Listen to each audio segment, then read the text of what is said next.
Hello everyone, let's learn about the money supply. Money supply से क्या समझते हैं हम लोग? The amount of money held by the public. Public में क्या क्या आ जाएगा? House hold, firms and institutions.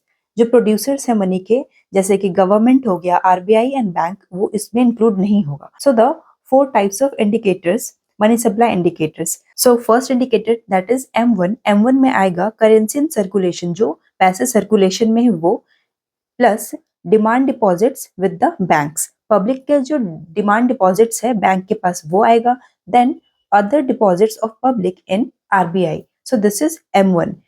M1, M2, M3, M4 में सबसे ज्यादा लिक्विड M1 है, क्योंकि इसमें क्या इंक्लूड कर रहा है? Currency in circulation, demand deposits of public in with bank and other deposits of public in RBI. So this is M1। तो अब क्या आ रहा है? सेकंड क्या है? M2।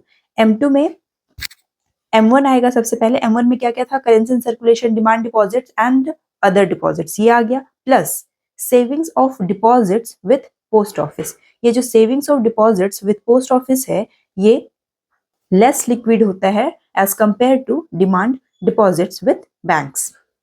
So this is M2 is less liquid than M1। ये हो गया M2। Then M3। M3 में आएगा सबसे पहले M1। M1 में क्या क्या था? Currency in circulation, demand deposits with bank, then other deposits of public with RBI.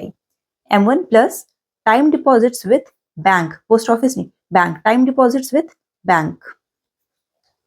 M3 is also known as broad money.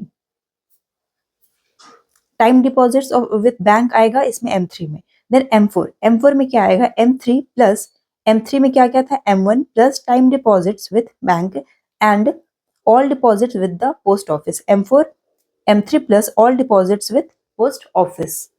तो मनी सप्लाई के चार इंडिकेटर्स हैं। M1 currency in circulation, demand deposits and other deposits. M2 along with M1 plus saving deposits with post office. Then M3 along with M1 plus time deposits with bank. M4 M3 plus जितने भी deposits हैं with post office. So what is the reason behind this classification? This can help in taking a better decision on maintaining stability in the economy.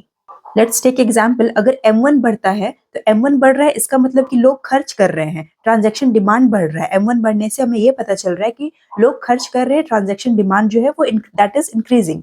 Okay, और अगर M3 बढ़ रहा है तो उससे हमें क्या पता चल रहा है कि लोग सेव करने में ज्यादा फोकस कर रहे हैं, क्योंकि M3 में क्या आता है? M1 plus time deposits with bank.